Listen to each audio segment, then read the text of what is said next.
The man she loved married someone else on live TV while she waited for him with packed bags. Elena Martinez thought she knew what betrayal felt like. She was wrong.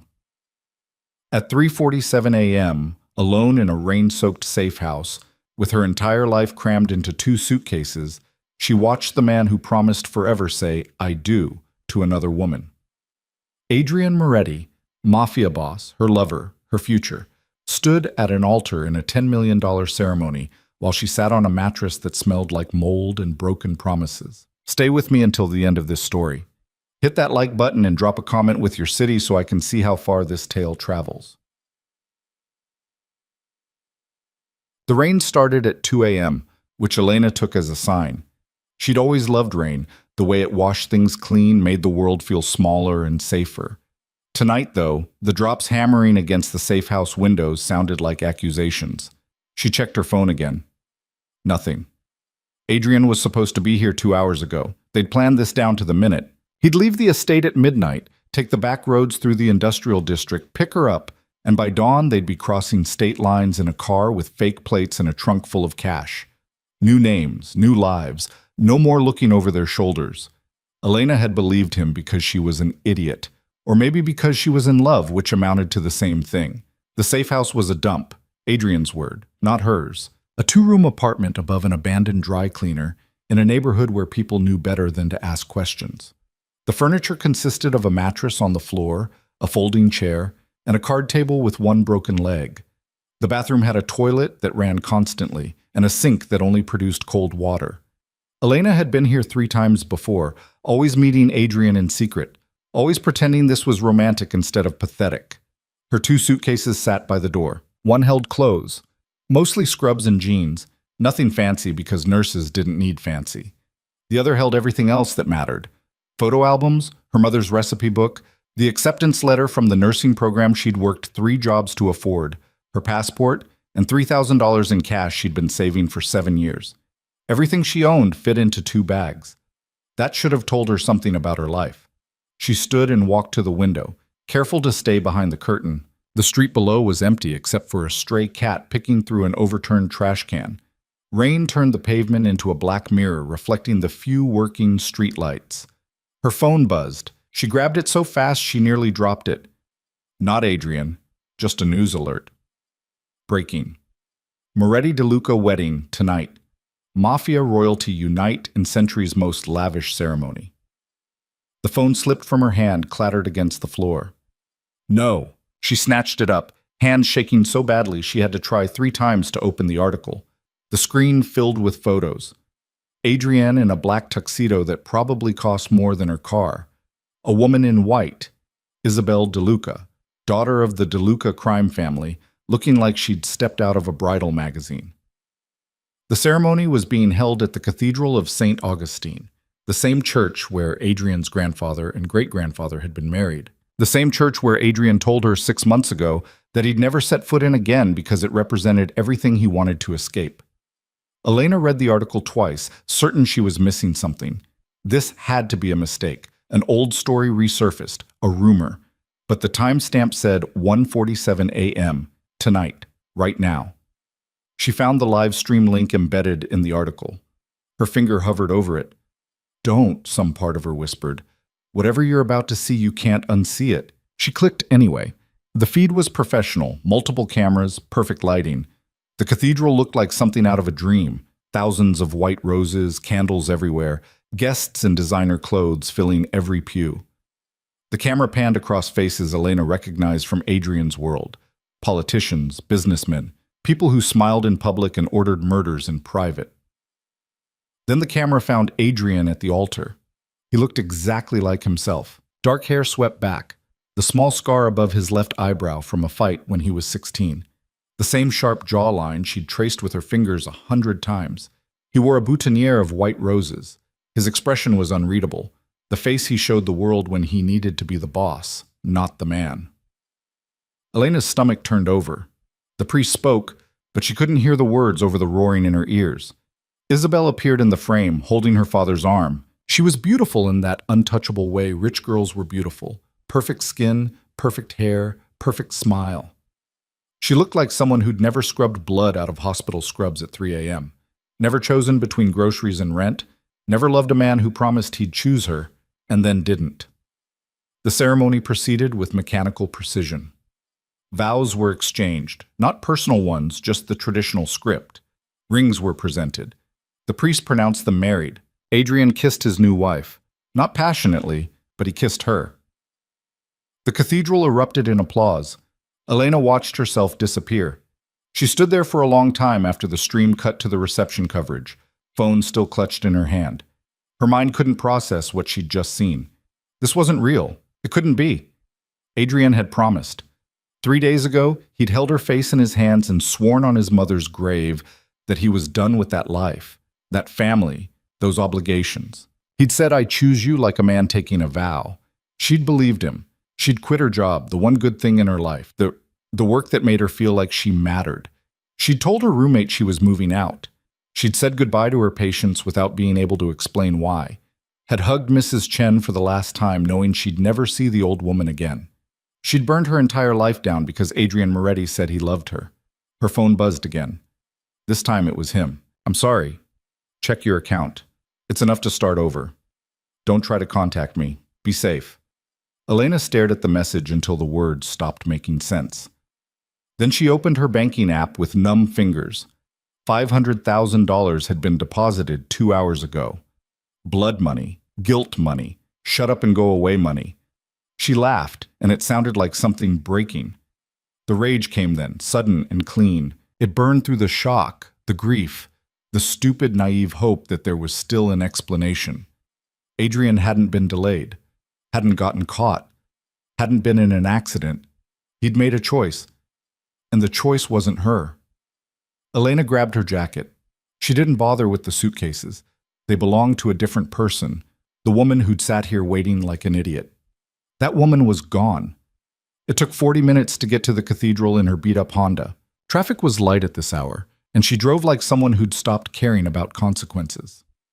The reception was being held at the Moretti estate, a sprawling compound 20 minutes outside the city. Elena knew where it was. She'd been there once, smuggled in through a service entrance like contraband while Adrian's father was in Chicago on business. Security at the estate gate was tight, but Elena had spent enough time in Adrian's world to know how it worked. She pulled up to the checkpoint and rolled down her window. The guard was young, maybe 25. He approached with the wary confidence of someone who'd been trained but never tested. "Private event. You need to turn around." "I'm with the catering company," Elena said, voice steady. "My van broke down 2 miles back. My supervisor's going to kill me if I don't get these cake toppers delivered." She held up a small bakery box she'd grabbed from the safe house. It actually contained granola bars, but the guard didn't ask to check. "Nobody told us about a second caterer," he said, but his tone was uncertain. "Nobody told me about a last-minute order either, but here we are. Look, you want to be the guy who ruined the wedding cake situation? On a Moretti wedding? Be my guest. I'll turn around right now." He hesitated. Behind him, through the ornate iron gates, Elena could see the mansion lit up like a casino. Music and laughter drifted down the drive. "Go ahead," he finally said. "But check in with the service coordinator at the kitchen entrance." Elena drove through before he could change his mind. The estate was even more obscene up close. Manicured lawns, fountains, marble statues. The kind of place that whispered old money and old violence. She parked between 2 catering vans and slipped around the side of the house, following the sounds of the party. The reception was held in a massive glass conservatory attached to the mansion's east wing. Through the windows, Elena could see hundreds of guests dancing, drinking, celebrating. A live orchestra played on a raised stage. The tables were draped in ivory silk, centerpieces spilling over with flowers. It looked like something from a movie, except the guests were all killers or married to killers. And the champagne probably cost more than Elena's annual salary. She spotted Adrian immediately. He stood near the far wall, surrounded by men in expensive suits. Even from a distance, she could read his body language. Stiff shoulders, forced smile, the way he held his whiskey glass like he wanted to throw it. Isabel was across the room, laughing with a group of women. They looked like 2 strangers playing house. Elena walked in through the service entrance like she belonged there. Nobody stopped her. Why would they? She was nobody, Just another brown-haired woman in jeans and a jacket, invisible among the waitstaff. She made her way through the crowd, ignoring the looks from guests who noticed she didn't fit. Her heart hammered against her ribs, but her feet kept moving. She'd come too far to stop now. Adrian saw her when she was 10 feet away. His face went white. The man he'd been talking to, someone important based on the deference in the body language around them, noticed the change and turned to follow Adrian's gaze. Elena didn't care. She walked right up to them, looked Adrian in the eye, and said, "We need to talk." "Elena," his voice cracked on her name. He glanced at the man beside him, then back at her. "You shouldn't be here." "No kidding." She was vaguely aware that people were starting to stare. "But here I am. Funny how that works." The important man cleared his throat. "Adrian, who is this?" "Nobody," Adrian said quickly. "Someone from... It doesn't matter. Excuse me." He grabbed Elena's arm and steered her toward a side door. His grip was firm but not rough, the same way he'd held her 1,000 times before. It made her want to scream. They ended up in a library, wood paneling, leather chairs, shelves full of books that had probably never been opened. Adrian shut the door and leaned against it, looking at her like she was a ghost. "How did you get in here?" he asked. "Don't," Elena's voice shook. "Don't act like that's what matters. You need to leave. If my father sees you..." "Your father? Your father?" She laughed bitterly. "That's what you're worried about? 3 hours ago, I was supposed to be in a car with you heading to a new life. Instead, I got to watch you marry someone else on live television." Adrian flinched. "I couldn't tell you." "Couldn't or didn't want to?" "Both." He ran a hand through his hair, messing up the perfect styling. "It happened fast. 2 days ago, my father told me if I didn't go through with the marriage, he'd kill you. Not just you, your roommate, your patients, everyone you've ever smiled at. He had photos, Elena. He knew where you worked, where you lived, your route to the hospital. He said he'd make it look like accidents, take his time with it." The words landed like punches. Elena took a step back. "So you just gave up? Didn't fight, didn't warn me, didn't give me a choice? I was protecting you. By lying to me? By letting me sit in that dump waiting for you like an idiot while you put a ring on someone else's finger? What was I supposed to do?" Adrian's voice rose. "Tell you so you could, what, argue with me? Try to convince me it would be fine, yet get yourself killed being brave? You were supposed to trust me," Elena shouted. "You were supposed to treat me like a partner, not a child who couldn't handle the truth. You don't understand what he's capable of." "I'm a trauma nurse, Adrian. I spent 3 years patching up the people your family puts in the ER. I know exactly what he's capable of. The difference is, I never lied to you about it." That shut him up. He stared at her, jaw working like he was chewing on words he couldn't say. Elena felt her anger crystallizing into something colder. "You know what the worst part is? I would have understood. If you'd come to me and said, 'My father's threatening you. I need to do this wedding to buy us time. We'll figure something else out.' I would have been scared, but I would have understood.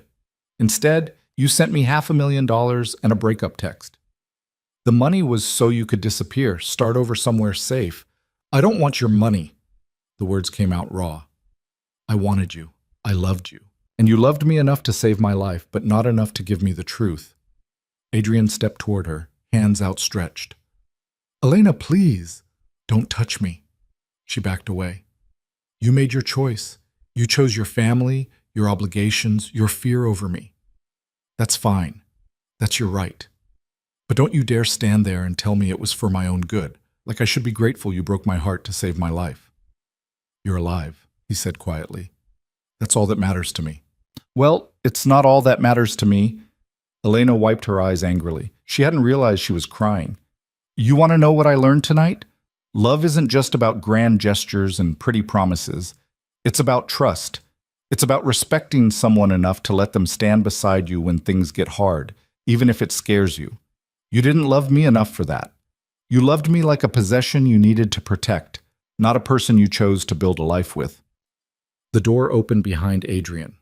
An older man walked in, tall, silver-haired, expensive suit. His eyes were the same dark brown as Adrian's, but colder. This had to be the father. "Adrian," the man said. His voice was pleasant, conversational.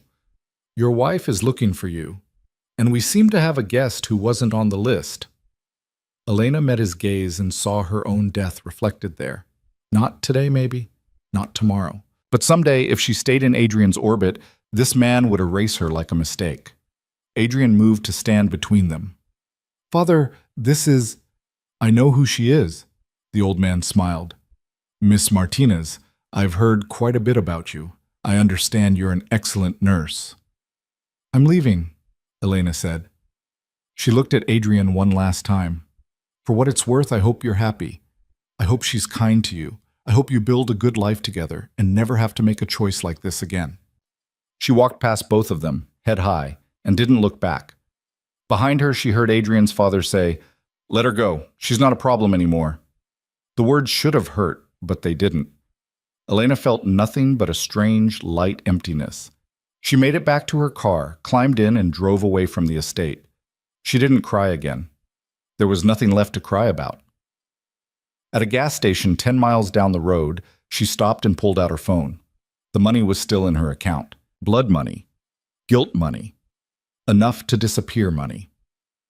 Elena stared at the number for a long time. Then she opened a new browser window and started searching for cities she'd never been to, jobs she could do with her license, apartments she could afford. She didn't want Adrian's money, but she wasn't stupid enough to refuse it. If he was going to pay for breaking her heart, she'd let him pay for her new life too. By the time the sun came up, she had a plan. A city on the other side of the country, an apartment deposit, a list of hospitals that were hiring. She'd burned her old life down for Adrian, but she'd build the next one for herself. The woman who'd waited in that safe house was gone. The woman driving east as dawn broke was someone new, someone harder maybe, but also freer. Someone who'd learned that the worst thing about betrayal wasn't the pain. It was realizing you'd given someone the power to hurt you that badly in the first place. Elena Martinez had loved a man who didn't deserve it. She wouldn't make that mistake again. 3 weeks later, she was unpacking boxes in a studio apartment in Portland when her phone rang. Unknown number. She almost didn't answer, but something made her pick up. Elena. Adrian's voice was rough, like he hadn't slept. I need you to know something. How did you get this number? Doesn't matter. Just listen. My father's tightening his grip on everything. The marriage was just the beginning. He's consolidating power, eliminating anyone he sees as a threat or a liability. I wanted to warn you, don't come back here, ever. Don't contact anyone from your old life. He has people watching. I wasn't planning on it. Good. A pause. Are you okay? Elena looked around her new apartment. It was small and plain, furniture from thrift stores, walls still bare. She had a job starting Monday at a community hospital. She'd made exactly 0 friends. She ate dinner alone every night and woke up alone every morning. She was completely, utterly alone. I'm fine, she said. Elena, don't call again, Adrian. You made your choice. Let me make mine. She hung up before he could respond. The truth was, she wasn't fine. She was hollow, running on anger and stubbornness and the muscle memory of survival. But fine was relative. Fine was better than dead. Fine was a starting point. Elena went back to unpacking. She had a box of kitchen supplies to sort through, shelves to stock, a life to build from nothing. It wasn't the life she'd planned, but it was hers. Nobody could take it away or threaten it or use it as leverage. For now, that was enough. The community hospital in Portland smelled different than the trauma center back home. Less blood, more antiseptic. Quieter hallways. Patients who came in with pneumonia and broken ankles instead of gunshot wounds and stab injuries. Elena's first week, she kept waiting for the chaos that never came. You settling in okay? Dr. Patel asked on her 5th day. He was the attending physician on her floor, mid-50s with kind eyes and a habit of bringing in homemade samosas for the nursing staff. Still getting used to the pace, Elena said, updating a patient chart. It's different. Different good or different bad? She considered the question. Just different. Dr. Patel studied her for a moment, the way doctors looked at patients when they suspected something beneath the surface. You came from a level 1 trauma center, right? That's a big change. Most nurses go the other direction, start at community hospitals and work up to trauma. I needed a change of scenery. Fair enough. He didn't push, which Elena appreciated. Well, if you need anything, my door's always open, metaphorically speaking. I don't actually have a door, just a desk in the corner of the break room. Elena smiled despite herself. Thanks. The work was easier technically, but somehow more exhausting. She'd spent 3 years in an environment where adrenaline carried you through 12-hour shifts, where every patient was a puzzle you had to solve before they bled out or crashed. Here, she had time to talk to patients, to learn their names and their stories, to care about them as people instead of problems. It should have been better. Instead, it left too much room in her head for thoughts she didn't want. She went home each night to her studio apartment and ate microwaved meals in front of the TV. She tried reading, but couldn't focus. Tried sleeping, but lay awake staring at the ceiling. The $500,000 sat in her account, untouched except for rent and basic expenses. Looking at it made her nauseous. 2 months in, she got a roommate. Not by choice, the girl who lived across the hall got evicted and showed up at Elena's door at 11 p.m. with 2 trash bags of belongings and tears streaming down her face. "I'm sorry," the girl sobbed. Her name was Maya, early 20s, art student. "I didn't know where else to go. My boyfriend kicked me out, and I don't have money for a deposit anywhere, and I know we've only said hi like twice in the hallway, but you seem nice, and I'm really desperate, and I promise I'll pay you back." "Come in," Elena said, because she remembered being young and broke and scared, even if that version of herself felt like a stranger now. Maya moved into the living room corner with a futon Elena bought off Craigslist. She was messy, loud, cried frequently, and talked too much. She was also the first real human contact Elena had in Portland, and that counted for something. "So what's your deal?" Maya asked one night. They were eating Thai takeout on the floor because Elena still hadn't bought a dining table. "You're like crazy young to be this serious all the time." "I'm 28. "Exactly. You act like you're 40 and going through a divorce." Elena stabbed at her pad thai, just focused on work. "Nobody's that focused on work unless they're running from something." Maya pointed her chopsticks accusingly. "Bad breakup?" "Something like that." "Was he married?" "Eventually." Maya's eyes widened. "Oh, damn, that's rough. Did you know?" "Not until it was too late." Elena set down her food, appetite gone. "Can we talk about something else?" Sure, sorry." Maya was quiet for approximately 30 seconds. "But, like, do you want to key his car? I'm really good at revenge planning. Last boyfriend, I posted all his weird fetish stuff in the group chat with his college friends. He deserved it," she added defensively when Elena raised an eyebrow. "I don't think keying his car would work." "Why not? Too mature for petty revenge?" "More like he has 12 cars and people who'd kill me for scratching them." Maya stared at her. "Are you in witness protection or something?" "Or something. That's so badass. You're like a mysterious, tragic heroine. I'm going to paint you." "Please don't." But Amaya did anyway, and the painting was actually good. Elena, sitting by the window, face half in shadow, looking at something outside the frame. Maya hung it in the apartment without asking, and Elena pretended to be annoyed but secretly didn't mind. It was nice, having proof that someone saw her. Work continued. Elena learned the rhythms of the hospital, made small talk with coworkers, went to staff meetings where people argued about parking spaces instead of trauma protocols. She picked up extra shifts because the alternative was going home to think, and thinking led nowhere good. Then one Tuesday in October, everything shifted. Elena was restocking supplies in an exam room when Dr. Patel stuck his head in. "Hey, got a patient in 3 who specifically asked for you. Said you treated her at your last hospital?" Elena's stomach dropped. "What's her name?" "Chen, elderly woman, respiratory infection. Seems sweet." "Mrs. Chen." Elena's hands went numb. She'd said goodbye to Mrs. Chen 3 months ago, hugged her, promised to visit even though she knew she never would. Mrs. Chen had chronic heart failure and came to the ER every few weeks when her fluid built up. Elena had spent hours with her over 2 years, learned about her dead husband and her son in California who never called and her garden that she missed tending. "You okay?" Dr. Patel asked. "You look like you've seen a ghost." "I'm fine. I'll go check on her." Mrs. Chen was in the bed, oxygen cannula in her nose, looking smaller and frailer than Elena remembered. Her face lit up when Elena walked in. "There you are. I knew it was you." When my neighbor said she saw a nurse at the grocery store who looked just like my Elena, I had to come see for myself. Elena forced a smile. "Mrs. Chen, what are you doing in Portland?"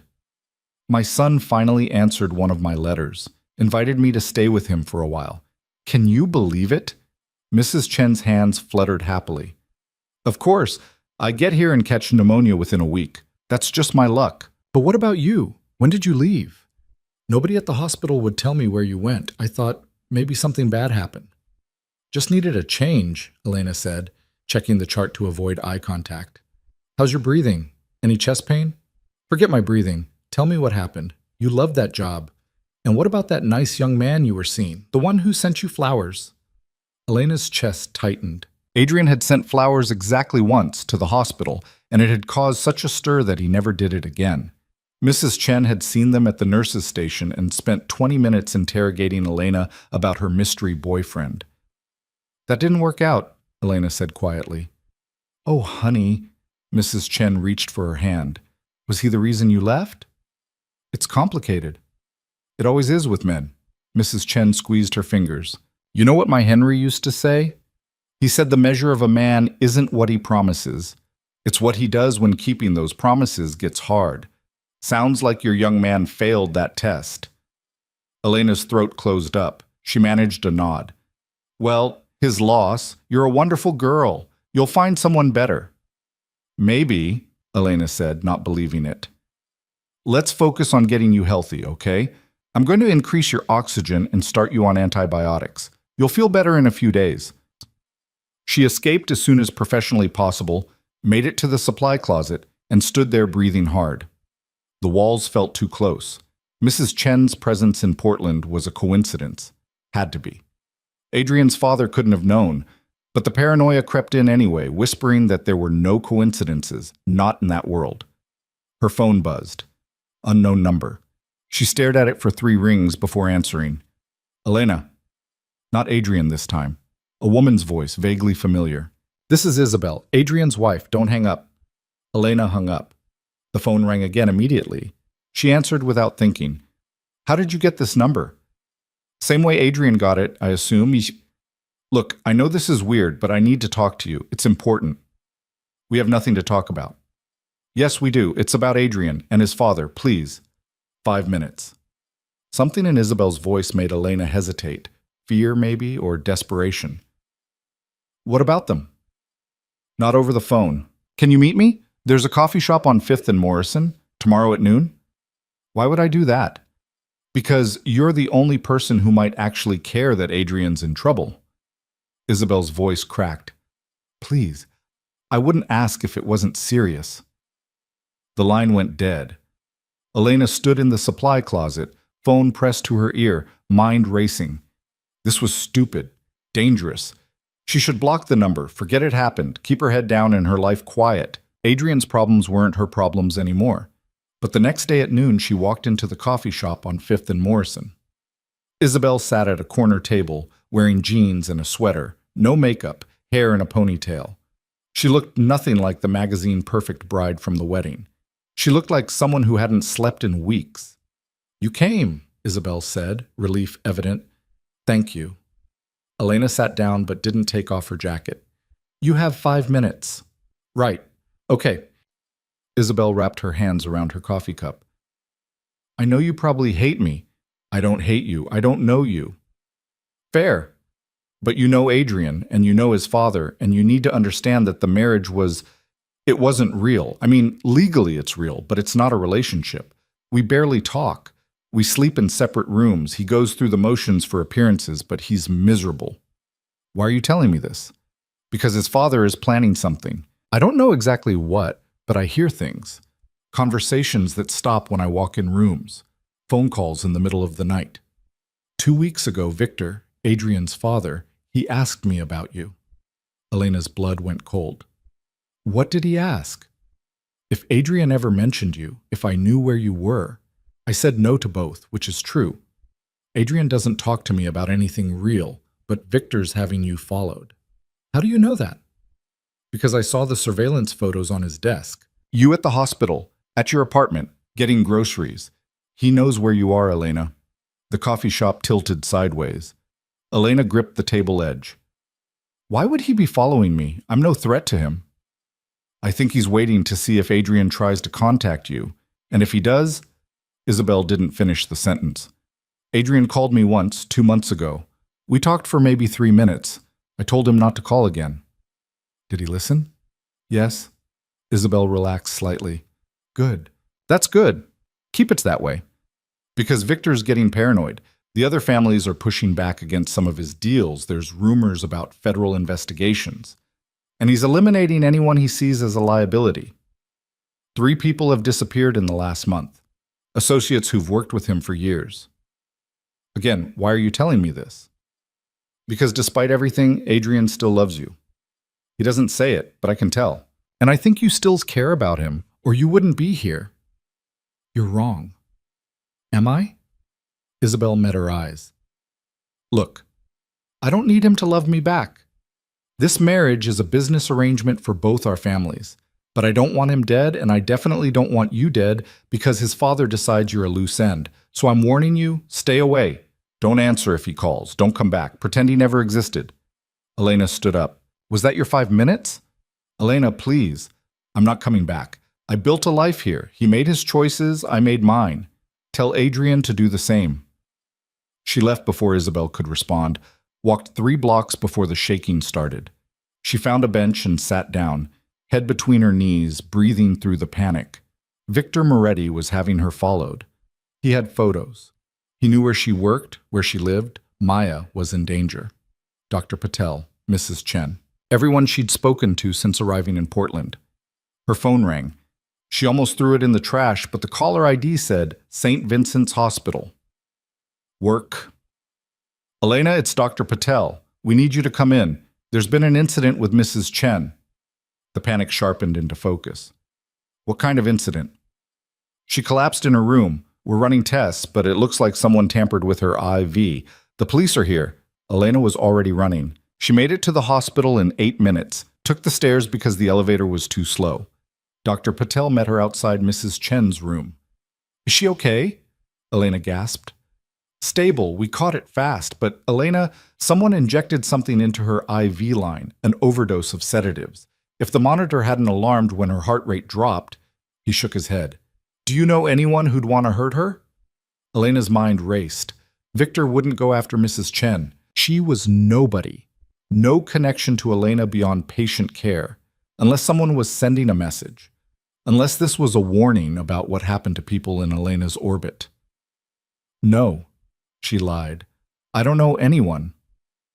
The police questioned her for an hour. She gave them nothing useful because the truth that she used to date a mafia boss whose father might be staging accidents to scare her sounded insane. They finally let her go with instructions to call if she thought of anything. Mrs. Chen was sleeping when Elena checked on her, son sitting by her bedside. He looked up with red eyes. The nurse said you found her. Thank you. If you hadn't been working today, I'm glad I was here, Elena said. Her voice sounded far away. She finished her shift on autopilot, went home, and found Maya painting in the living room with headphones on. Safe, alive, unaware that knowing Elena might get her killed. Elena packed a bag. Going somewhere? Maya pulled out her headphones. Family emergency. I'll be gone a few days. Want me to come? I'm great at family emergencies. I can be supportive or distracting, whatever you need. No, stay here. Don't open the door for anyone you don't know. Maya frowned. Is everything okay? You're scaring me a little. Everything's fine. I'm just being paranoid. Elena grabbed her keys. I'll call you. She drove south instead of east this time, no destination in mind, just away. She made it 2 hours before pulling into a rest stop and finally letting herself fall apart. The crying came hard and angry, the kind that left her gasping and hollow. She'd been naive to think geography would save her. You didn't walk away from people like Victor Moretti. You ran, and they followed, and eventually they caught up. Mrs. Chen had almost died because Elena had held her hand and made her laugh during treatments. How many other people would he hurt to make his point?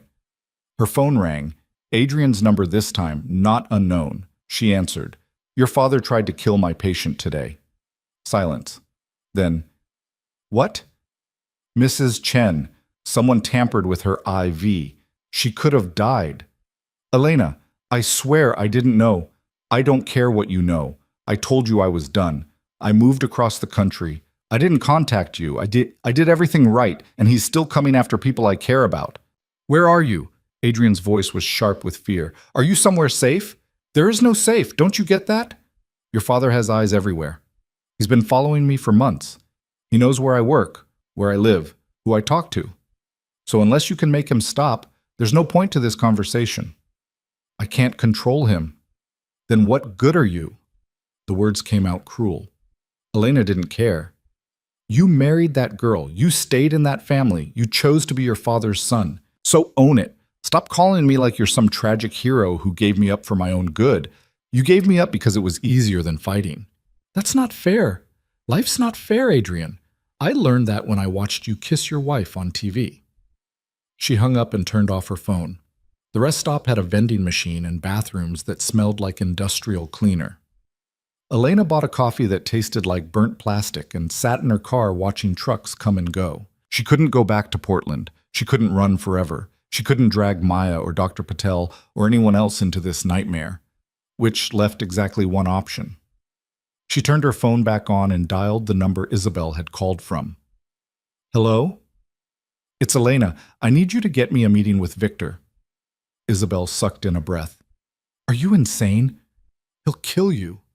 "Maybe, but I need to make it clear that I'm not a threat, and I can't do that by hiding. Can you arrange it or not?" "Elena, listen to me. Can you arrange it?" A long pause. "Yes, but you need to understand what you're walking into. Victor doesn't meet with people unless he's already decided whether they live or die." "Then I guess I better be convincing." The meeting was set for 2 days later, back in the city Elena had fled from. She drove through the night, arrived at dawn, and checked into a motel that rented by the hour. She showered, changed into the one professional outfit she'd packed, and stared at herself in the mirror. The woman looking back was tired, angry, and scared, but she was also done running. At 10 a.m., a car picked her up. Not the driver from Adrian's world. This was someone new, stone-faced and silent. They drove to a restaurant downtown, one of those places where lunch cost more than Elena used to make in a week. Victor was already seated at a corner table, reading a newspaper like they were meeting for brunch. "Miss Martinez," he said as she approached, "please sit. Have you eaten?" "I'm not here to eat." "Suit yourself." He folded the newspaper and studied her. "My daughter-in-law tells me you wanted to speak with me. I'm curious what you think we have to discuss." Elena sat down because standing felt like surrender. "I want you to leave me alone. Stop following me. Stop threatening people in my life. I'm not part of your world anymore." "You were never part of my world," Victor said mildly. "You were a mistake my son made. An indulgence I tolerated because he was young and stupid. But then you became a problem." "I didn't do anything." "You existed. That was enough." He signaled the waiter, ordered an espresso. "Adrian thinks he loves you. As long as he believes that, you're a weakness someone can exploit. Do you understand? You're not a person to me. You're a liability." "Then kill me and get it over with." Victor smiled. "Tempting, but killing you makes you a martyr. Adrian would never forgive me, which makes him harder to control. No, it's better if you disappear voluntarily. Move overseas, change your name, find a nice Australian man, and settle down in Sydney. And if I don't, then people around you will continue to have unfortunate accidents until you do." The old woman was just a warning. "Next time, I'll choose someone younger." "That roommate of yours seems sweet. Art student, correct? Terrible boyfriend recently?" Elena's hands clenched under the table. "You son of a—" "Careful." Victor's voice didn't change, but the temperature in the restaurant dropped 10 degrees. "You're alive right now because you amuse me. Don't test my patience." "What do you want from me?" "I want you gone. Truly, completely gone. No forwarding address, no contact with my son, no tearful reunions in 5 years when you think I've forgotten. Just gone. And if I agree, then the people you care about stay safe. You get to keep the money Adrian gave you. Consider it a settlement, and everyone moves on with their lives." Elena stared at him. This was what power looked like, she realized. Not the guns or the violence. That was just the tools. Real power was sitting across from someone and calmly explaining how you owned their choices. How do I know you'll keep your word? She asked. You don't, but consider your alternatives. The waiter brought the espresso. Victor added sugar, stirred slowly. Elena watched him and understood that she'd already lost this conversation before it started. Maybe she'd lost it the day she met Adrian in that ER, when he looked at her with those dark eyes, and she thought she saw something worth saving. I'll leave, she said, but I need time to arrange things. A month. 2 weeks. 3. Victor considered. 3 weeks. But Miss Martinez, if I hear that you've contacted my son, if you send so much as a postcard, the deal is off. Are we clear? Crystal. Good. He stood, dropped cash on the table. It's been a pleasure. I hope I never see you again. He walked out, leaving Elena sitting alone in a restaurant where she couldn't afford the napkins. She waited until her hand stopped shaking, then called Isabel. How did it go? Isabel asked.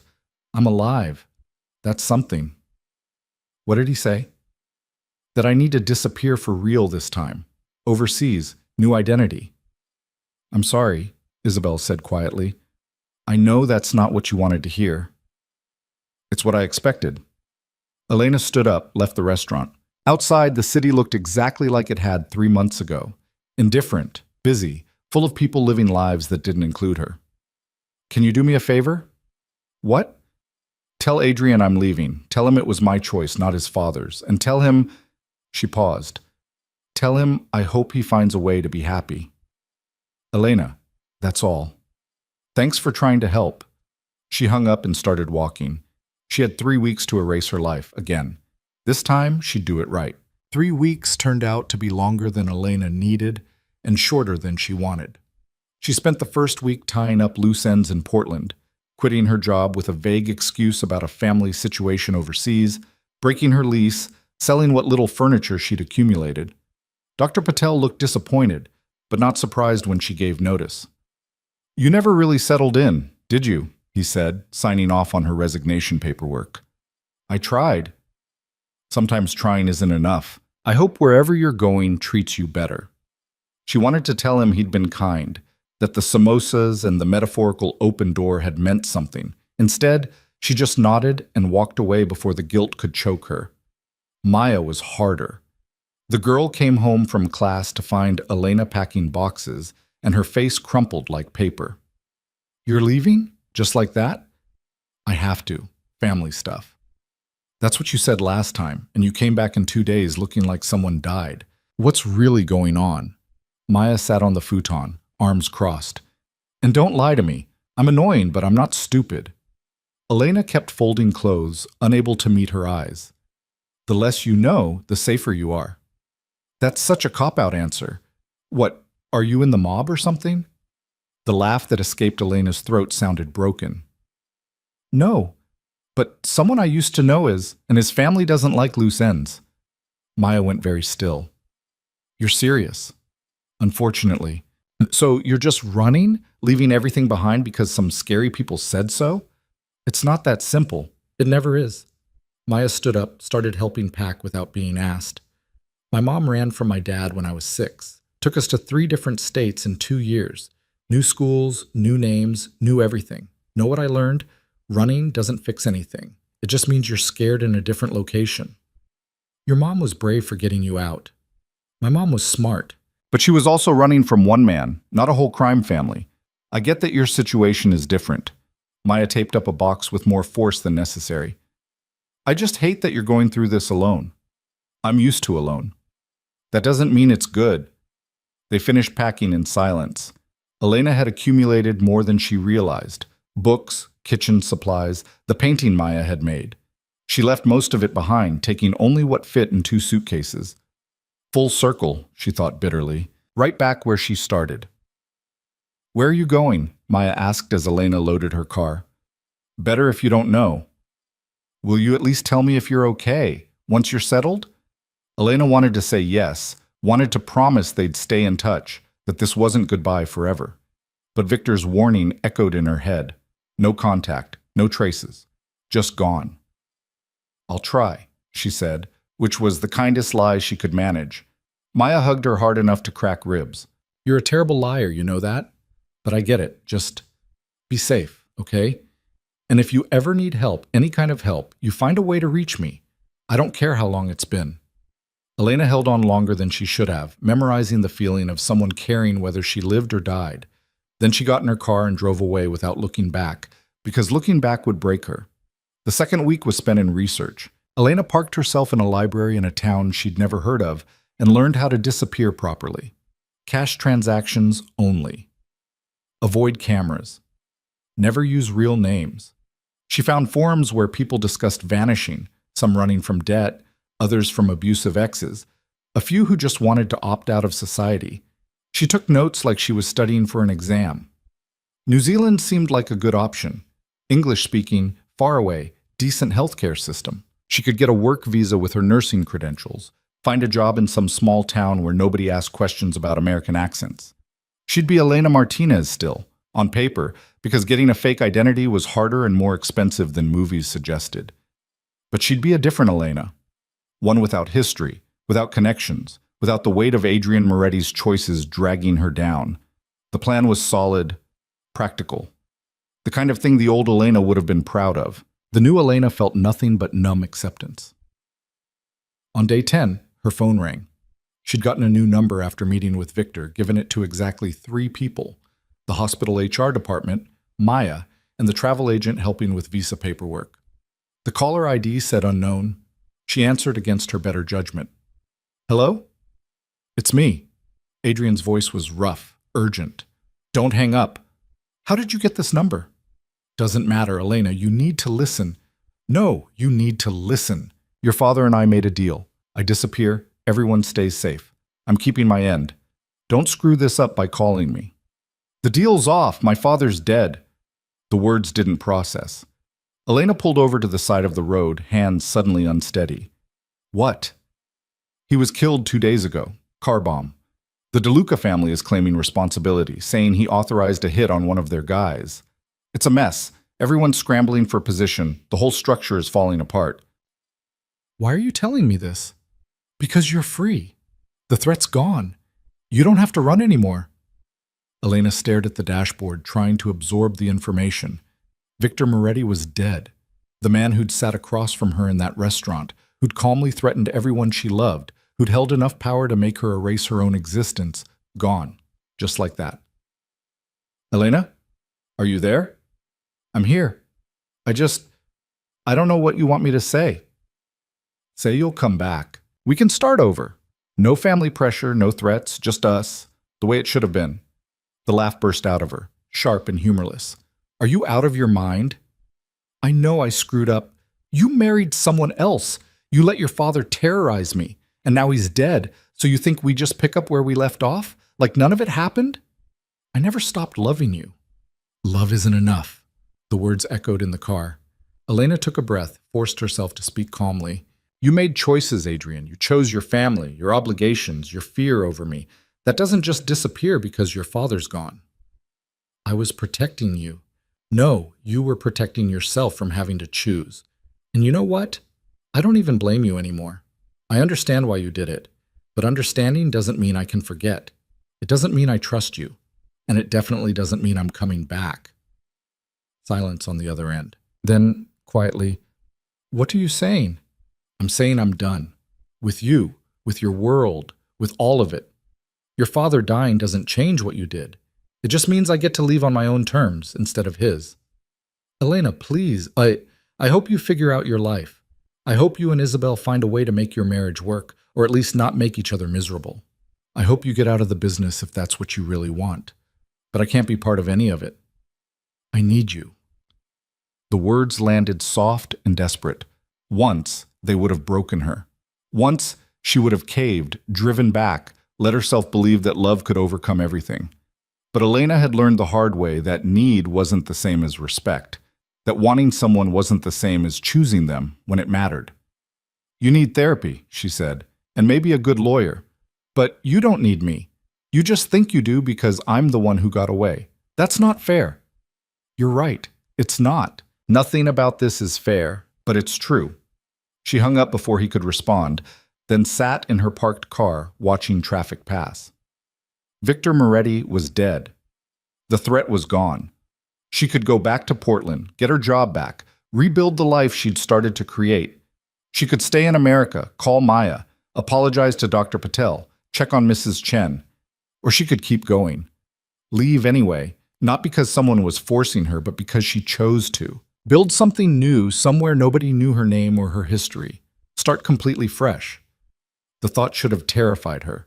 Instead, it felt like permission. Elena pulled back onto the road and kept driving west. The third week was spent in motion. She flew to Los Angeles, then to Auckland, then to Wellington. New Zealand was green and rainy and so far from everything that her past felt like something that had happened to someone else. She rented a room in a hostel while she looked for apartments, applied for nursing positions in 3 different cities, walked until her feet hurt. Nobody knew her here. Nobody cared that she'd been in love with the wrong man or that she'd watched her future implode on live television. She was just another foreigner starting over, which was freeing and lonely in equal measure. She found a job at a hospital in Christchurch, a 1-bedroom apartment near the Botanical Gardens, a cafe that made decent coffee. She bought furniture secondhand, hung Maya's painting on the wall, set up her life like she was arranging puzzle pieces. It looked right from a distance. Up close, the gaps were obvious. Her phone rang constantly the first few days. Adrian's number, unknown numbers, even Isabel once. Elena ignored them all. Eventually they stopped. The silence was what she'd wanted. It still felt like losing. 2 weeks into her new life, she was unpacking the last box when she found it. A letter, tucked between 2 books. Her name on the envelope in Adrian's handwriting. Elena stared at it for a long time before opening it. Inside was a single page, dated 3 days after the wedding. Elena, I know I don't have the right to explain, and I know you won't believe me, but I need to try. My father gave me a choice the day before the wedding. Marry Isabel, or watch everyone you love die. He had files on you, photos, addresses. He knew about Mrs. Chen, about your roommate Sarah from nursing school, about your cousin in Texas you haven't seen in 5 years.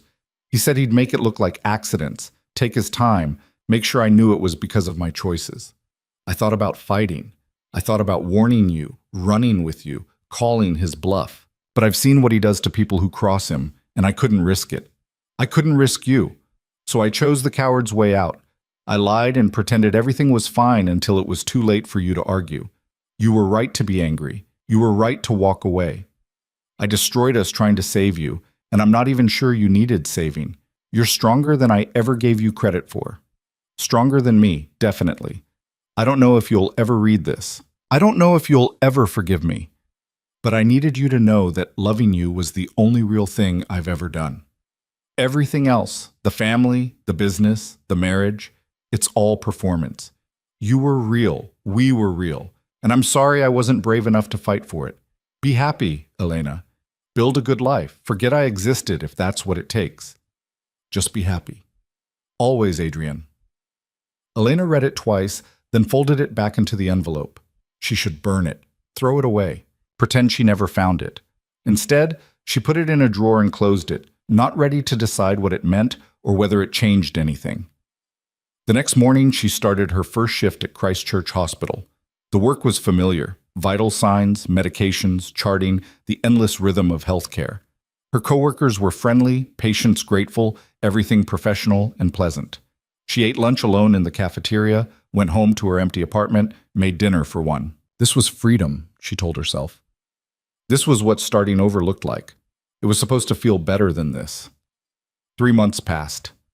Elena settled into routines: work, grocery shopping, walks through the botanical gardens. She made exactly one friend, another nurse named Sarah, who talked too much and laughed too loud and reminded her painfully of Maya. She ignored the occasional pang of homesickness, the moments when she wanted to call someone who knew her history and couldn't because she'd burned all those bridges. Then one night, Sarah invited her to a work happy hour. "Come on," Sarah pleaded. "You've been here 3 months and you've never come out with us. People are starting to think you're a serial killer or something." "I'm just not social." "Nobody's that not social. 1 drink, 2 hours. I'll run interference if anyone gets weird." Elena agreed because refusing seemed sadder than accepting. The bar was loud and crowded, full of hospital staff decompressing with overpriced wine and terrible music. Elena nursed a beer and tried to look engaged while conversation swirled around her.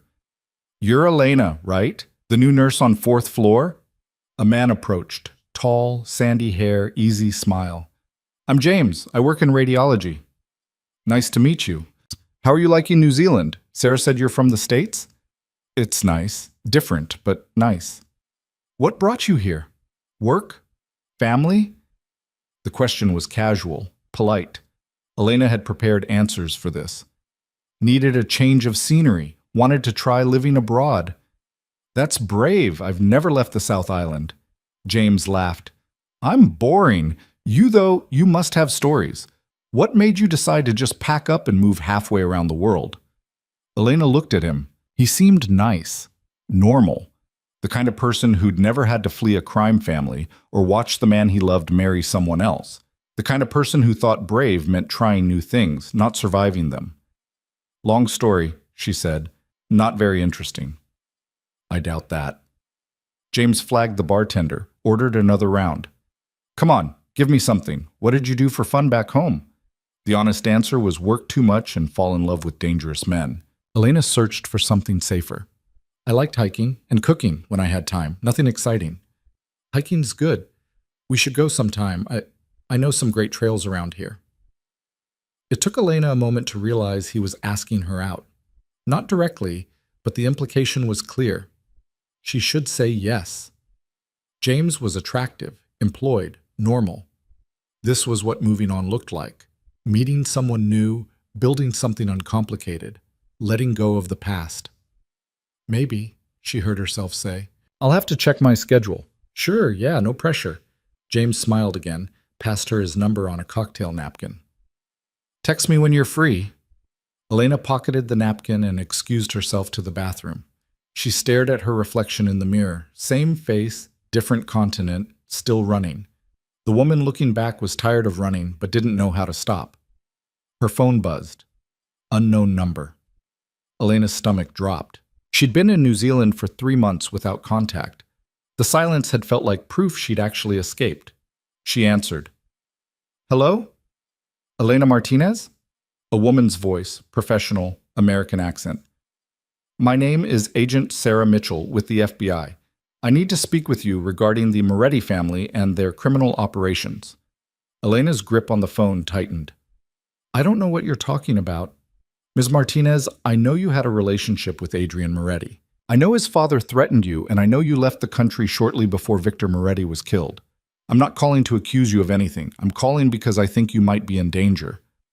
Victor's dead. The threat's gone. Victor's death created a power vacuum. Multiple families are fighting for control, and witnesses are being eliminated. Anyone who knew Victor's business operations is a target." Agent Mitchell paused. "We have reason to believe someone put a contract out on you." The bathroom spun. Elena sat down on the floor, back against the wall. "Why? I don't know anything. I was nothing to them." "You were involved with Adrian. That makes you a liability to whoever doesn't want him in power. And Miss Martinez, I have to ask, when was the last time you spoke to him?" Elena thought about the phone calls she'd ignored, the letter she'd hidden in her drawer. 3 months ago. I told him to leave me alone. Has he tried to contact you since?" "I don't know. I stopped answering unknown numbers." "Good. Keep doing that. And Ms. Martinez, I need you to consider coming back to the States. We can offer protection, relocation assistance through witness protection if necessary. But we need your cooperation in exchange." "Cooperation with what?" "There's a federal investigation into the Moretti family's operations. We're building a RICO case, but we need witnesses willing to testify about their relationship with the organization. I understand if you're hesitant, but your testimony could help us dismantle." "No!" The word came out hard. "I'm not testifying. I'm not coming back. I don't know anything useful, and I'm not getting dragged back into that world." "Ms. Martinez, if there's a contract on you, then I'll deal with it. But I'm not helping you put Adrian in prison. Find someone else." Elena hung up and sat on the bathroom floor, breathing hard. A contract. Someone wanted her dead. Even halfway around the world, Victor's shadow still reached her. She thought about Adrian, wondered if he knew, wondered if he'd tried to warn her, wondered if he'd put the contract out himself to tie up loose ends now that he was presumably running the family. No. She dismissed the thought immediately. Whatever Adrian was, he wasn't that. He'd married someone he didn't love to keep her safe. He wouldn't turn around and have her killed, unless he'd changed, unless power had changed him the way it changed everyone who touched it. Elena pulled herself up, washed her face, went back to the bar. James was still there talking to Sarah, glancing toward the bathroom every few seconds. She walked over and handed him the napkin with his number. "I can't do this," she said. "I'm sorry. You seem nice, but I can't." "Oh, okay." He looked confused, but not offended.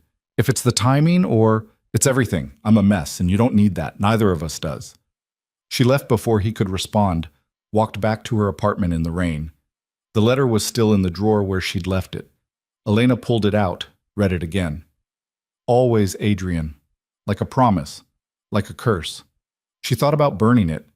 Instead, she called the number Agent Mitchell had called from. "Agent Mitchell? It's Elena Martinez. If I testify, if I cooperate with your investigation, can you guarantee my safety? We can offer witness protection, new identity, relocation. Not good enough. The Moretti family has resources. If they want me dead, a new name won't stop them. Miss Martinez, it's the best we can offer." Elena closed her eyes. "Then I'm staying in New Zealand, but I'll tell you what I know about Victor's operations, everything I saw and heard. I'll give you dates, names, whatever helps your case. Just don't ask me to come back, and don't tell anyone where I am. That's not standard protocol. It's my only offer." Agent Mitchell was quiet for a long moment. "Okay, I'll arrange a secure line for the interview, but Ms. Martinez, understand that if you testify remotely, your statement might not carry the same weight in court. A defense attorney will argue you're not credible if you're not willing to face the defendant. Let them argue. I'm done being brave for other people." They scheduled the interview for the following week. Elena spent the intervening days remembering dinners where Adrian's father discussed shipments and payments like they were discussing the weather, phone calls she'd overheard, names of men who came and went from the estate. She hadn't paid attention at the time, too focused on Adrian to care about the business. But she'd absorbed more than she realized. The interview lasted 6 hours. Agent Mitchell was thorough, professional, skeptical, in a way that made Elena feel like she was on trial herself. But she answered every question honestly, gave them everything she had. It wasn't much. She'd never been inside the operation, never seen account books or witnessed actual crimes. But it was something. "This is helpful," Agent Mitchell said at the end. "Not enough to build a case on its own, but corroboration for what we already have. Thank you for your cooperation. Am I done?" "For now. We may need follow-up interviews as the investigation progresses. And Ms. Martinez, be careful. The fact that you've cooperated with us puts you at even greater risk if anyone finds out. Nobody will find out unless you tell them. We won't, but leaks happen. Watch your back." Elena hung up and felt nothing but exhaustion. She'd done the right thing, probably. Helped put away people who hurt others. It felt hollow. That night, she dreamed about the safe house, the rain, the TV broadcast, the moment her future shattered. But in the dream, when Adrian kissed his bride, he looked directly at the camera, directly at Elena, and his expression wasn't blank. It was anguished. Sorry. Trapped. She woke up angry at herself for still caring, for still making excuses, for reading that letter too many times to count. Adrian had made his choices. She'd made hers. The investigation would play out, or it wouldn't. People would go to prison, or they wouldn't. None of it involved her anymore. She just had to keep telling herself that until it felt true. The weeks following the FBI interview blurred together in a haze of work and deliberate numbness. Elena picked up extra shifts, volunteered for the worst rotations, anything to keep her mind occupied. Sarah stopped inviting her to happy hours after the third polite refusal, and Elena pretended not to notice the worried looks from her coworkers. Being alone was safer, easier, less complicated than explaining why she flinched at unexpected phone calls or checked over her shoulder in parking lots. The contract, if it was real, if Agent Mitchell wasn't exaggerating, hung over her like weather she couldn't predict. Some days Elena forgot about it entirely, lost in the rhythm of vitals and medications and charting. Other days, she saw threats everywhere. The man who watched her too long in the grocery store, the car that seemed to follow her home, the knock on her door that turned out to be a neighbor asking to borrow sugar. Paranoia was exhausting, so was pretending everything was fine. On a Tuesday in late autumn, Elena came home to find her apartment door unlocked. She stood in the hallway for a full minute, keys in hand, heart hammering. She'd locked it this morning. She always locked it. Years of living in bad neighborhoods had made that instinct automatic. She should call the police, should walk away, should do literally anything except what she did, which was push the door open and step inside. The apartment looked untouched, nothing obviously missing or disturbed, but something felt wrong, a displacement of air, a sense that someone had been in her space. Elena moved through the room slowly, checking closets and behind doors like she was clearing a crime scene. In her bedroom, she found it. Adrian's letter, the one she'd hidden in her nightstand drawer, now sitting on her pillow. Unfolded. Like someone wanted her to know they'd read it. Elena's hands went cold. She grabbed her phone, started to dial 911, then stopped. What would she tell them? Someone broke in but didn't steal anything, just moved a letter? That she was being targeted by American organized crime for testifying to the FBI? They'd think she was paranoid or crazy or both. She called Agent Mitchell instead. "Ms. Martinez, is everything all right?" "Someone broke into my apartment. They didn't take anything, just left a message. I think they know I talked to you." "Are you safe right now? Is anyone there?" "No, I'm alone. But Agent Mitchell, how would they know? You said the interview was secure." "It was. I don't know how—" Agent Mitchell's voice tightened. "Stay where you are. I'm going to contact local authorities. Get someone to your location." "And then what? They put a patrol car outside for a few days? That's not going to stop whoever this is." "We can expedite witness protection. I'm already in witness protection. I moved to New Zealand." Elena's voice cracked. "I left everything. I did what you asked, and they still found me."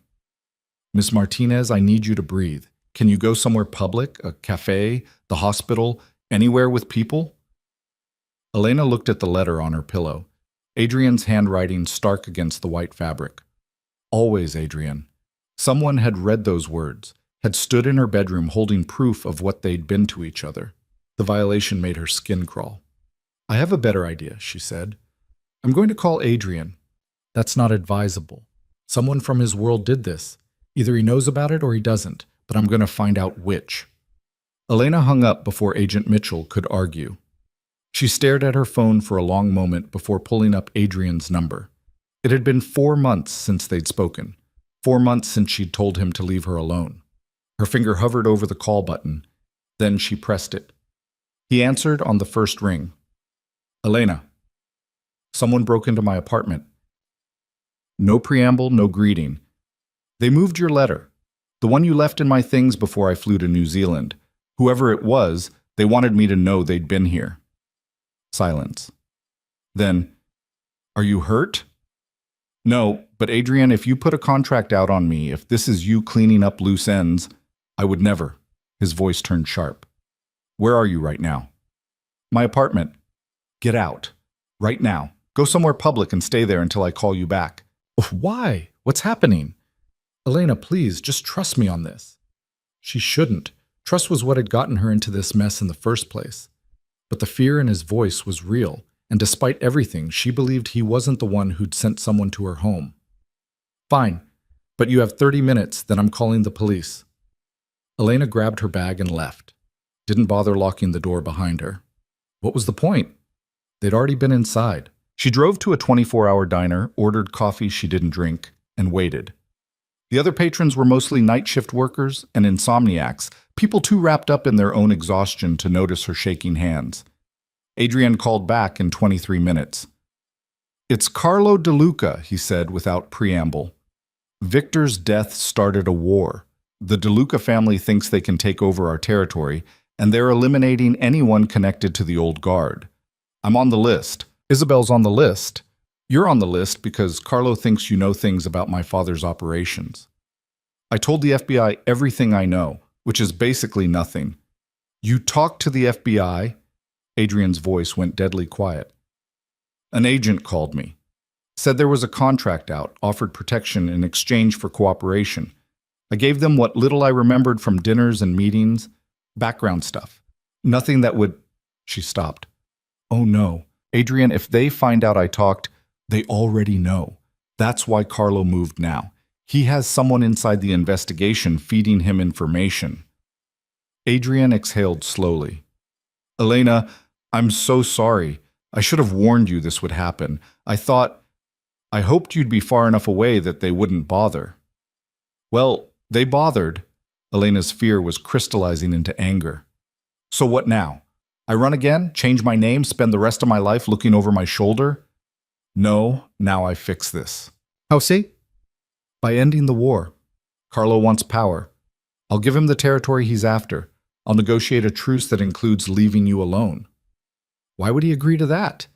Because I'll offer him something better than revenge, money, connections, my father's offshore accounts.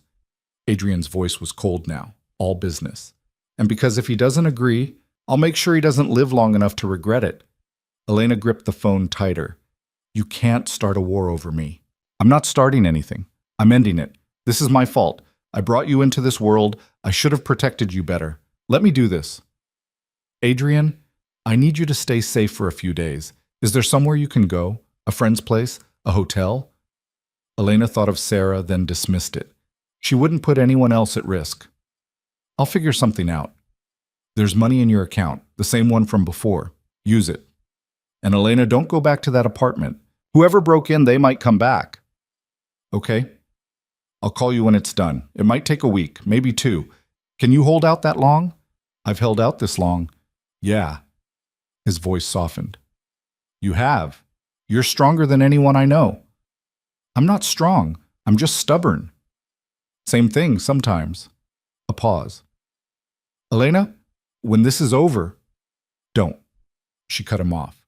Just fix the problem. That's all I need from you. She hung up before he could say anything else, before the softness in his voice could make her forget why she'd left in the first place. The diner suddenly felt too exposed, too bright. Elena paid for her coffee and drove to a hotel near the airport, checked in under a fake name, paid cash. The room was generic and soulless, the kind of place designed for people in transit. It suited her. She didn't sleep. Instead, she sat by the window watching planes take off, thinking about how easy it would be to get on one. Fly somewhere new, become someone else. She'd done it before, she could do it again, but she was tired of running. The next morning, Agent Mitchell called. Ms. Martinez, we've been trying to reach you. Your apartment, I know, someone broke in. I'm staying at a hotel. We need to bring you in. The situation has escalated. There's been violence connected to the Moretti-De Luca conflict, and your name came up in intercepted communications. Came up how? As a target. Ms. Martinez, these people are serious. We can protect you if you let us. Elena laughed, the sound bitter in the sterile hotel room. You can't even protect your own investigation from leaks. How are you going to protect me? We're working on identifying the source. While you're working on it, I'm going to handle this my own way. What does that mean? It means I've got someone on the inside negotiating a truce. If it works, the threat goes away. If it doesn't, I'll call you back. Who's negotiating? Miss Martinez, if you're talking to Adrian Moretti, I have to go. Elena hung up and turned off her phone. The FBI couldn't help her. Witness protection was a joke when the people hunting you had unlimited resources. She needed this to end, and the only person with the power to end it was Adrian, which meant trusting him. Again, despite everything. The first few days passed in a fog of bad TV and room service. Elena changed hotels twice, never stayed anywhere more than 2 nights. She paid for everything in cash, avoided cameras, moved like someone who'd read too many spy novels. It would have been funny if it wasn't her life. On the 4th day, her phone rang. She'd turned it back on to check messages and immediately regretted it. Unknown number. She answered anyway. Hello? Elena Martinez? A man's voice, accent she couldn't place. I have a message from Carlo De Luca. He wants to meet. Her blood went cold. I don't have anything to say to him. He says it's about the contract, says he's willing to negotiate. Negotiate what? Your life, presumably. He's offering a sit-down, neutral location. You talk, you walk away. That's the deal. And I'm supposed to trust this? Lady, I don't care what you trust. I'm just delivering the message. You want to meet or not? Elena's mind raced. This could be a trap. Could be Carlo's way of finishing what the break-in started. But it could also be real. A chance to end this without more running, more hiding, more depending on Adrian to save her. When and where? The man gave her an address in Auckland, a restaurant in the business district. Tomorrow at noon. Public place, lots of witnesses. Safer than most alternatives. I'll be there, Elena said. Come alone. And Miss Martinez, don't do anything stupid. Mr. DeLuca is being generous. Don't make him regret it. The line went dead. Elena sat on the hotel bed, phone in hand, trying to decide if she was brave or suicidal. Probably both. She should call Adrian, tell him about the meeting. Should call Agent Mitchell, let the FBI handle it. Should do anything except walk into a meeting with a crime boss alone. Instead, she booked a flight to Auckland. The restaurant was exactly as advertised. Upscale, busy. The kind of place where business deals happened over expensive wine. Elena arrived 15 minutes early, scoped out exits, noted the security cameras. She wore jeans and a jacket, nothing fancy. She wasn't here to impress anyone. Carlo DeLuca arrived exactly at noon, flanked by two men in suits who screamed bodyguard. He was younger than she'd expected, maybe 40, well-dressed in a way that suggested money without flaunting it. He spotted her immediately, waved off his security, and approached alone. Miss Martinez, thank you for coming. He slid into the booth across from her. I hope my associate wasn't too aggressive on the phone. Tony has a tendency toward drama. He said you wanted to negotiate. Straight to business. I like that. Carlo signaled the waiter, ordered an espresso. Can I get you anything? I'm fine. Suit yourself? He leaned back, studying her. You're not what I expected. Moretti's great love. I thought you'd be, I don't know, more. More what? More everything. Sophisticated, glamorous, dangerous. Instead, you're a nurse in jeans who looks like she hasn't slept in a week. He said it without malice, just observation. No offense. None taken. Are we doing this, or are you just here to insult me? Carlo smiled. Direct. I respect that. Okay, here's the situation. Your boyfriend, ex-boyfriend. Your ex-boyfriend killed my father. The car bomb that took out Victor Moretti also killed my father, who was meeting with Victor that day. Adrian claims the DeLuca family was responsible, but we both know that's a lie. He set it up, blamed us, and started a war to cover his tracks. Elena's stomach dropped. Adrian wouldn't he? He married my sister to secure an alliance, then killed both our fathers to break free of their control. Now he's trying to consolidate power while everyone's scrambling. It's actually brilliant, if you ignore the whole patricide thing. You're lying. Am I?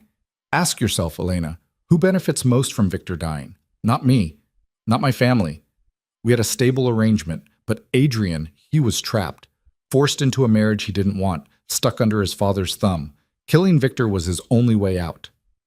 Elena wanted to argue, to defend Adrian, but the logic was sound, and she'd learned the hard way that Adrian was capable of sacrifices she couldn't imagine. Killing his own father to be free?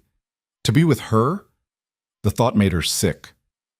What do you want from me? She asked. Proof.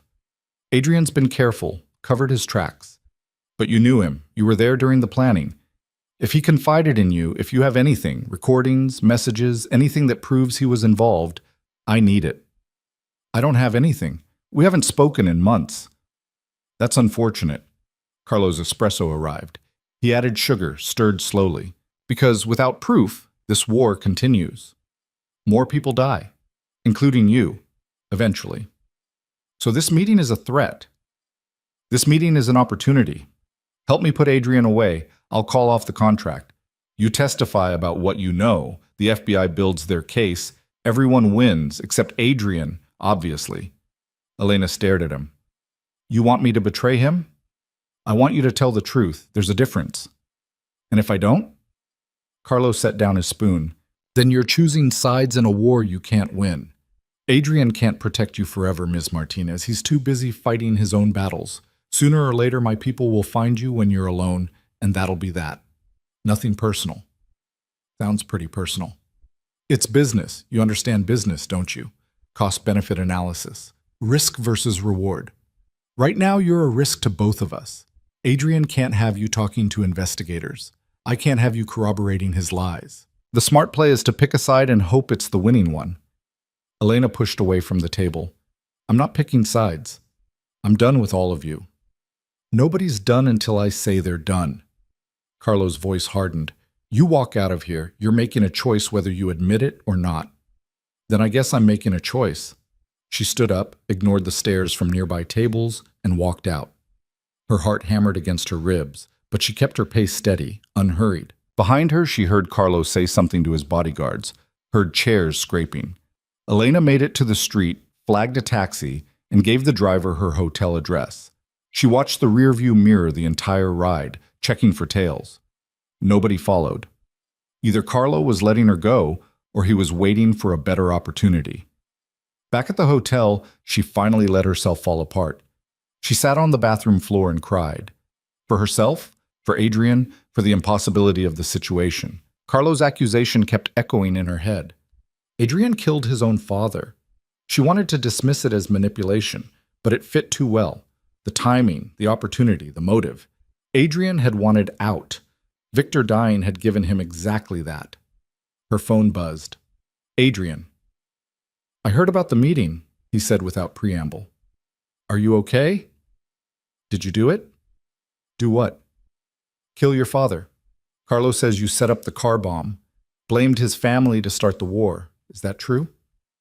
Silence. Long enough that Elena knew the answer before he spoke. It's complicated. That's not a denial. Elena, did you kill him? Yes or no? Another pause. Then, quietly, yes. The word landed like a physical blow. Elena closed her eyes. Why? Because he was never going to let us go. He'd have kept threatening you, kept using you as leverage. As long as he was alive, you'd never be safe. So I made a choice. You murdered your own father. I saved your life and mine, and Isabel's. My father was a monster, Elena. He'd killed dozens of people, ruined hundreds more. The world is better without him. That's not your decision to make. Yes, it is. I'm his son. I'm the one who spent 30 years watching him destroy everything he touched. I earned the right to stop him. Elena's hands shook. And the war? The contract on me? All of this is because you killed your father and blamed someone else? The war was inevitable. The DeLucas were always going to make a move. I just gave them a reason that worked in my favor. People are dying because of you. People were already dying. They were dying when my father ran things, and they'd be dying if Carlo took over. At least this way, I can control the outcome.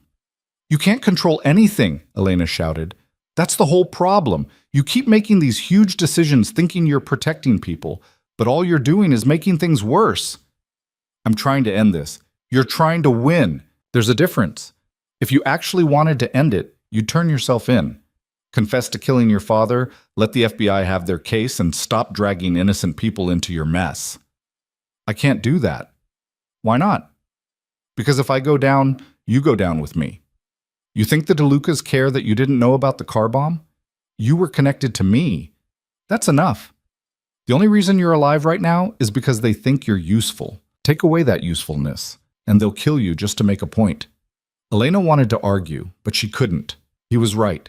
She'd stepped into his world, let herself be seen with him, and now she was marked. There was no walking away clean. I can't do this anymore, she said. Her voice came out broken. I can't be the reason you justify killing people. I can't be the excuse you use to start wars. You're not an excuse. You're the only thing I've ever cared about. That's the problem, Adrian. You care too much in the wrong ways. You'd burn the world down to keep me safe, but you never asked if that's what I wanted. You never gave me a choice. I'm giving you one now. Come home. Let me protect you properly. Once the war is over, once I've secured my position, we can disappear together. New identities, new country. We can have the life we planned. You're married. Isabel and I have an understanding. She won't stand in the way. That's not the point, Elena wanted to scream. The point is that you keep building these futures without asking me first.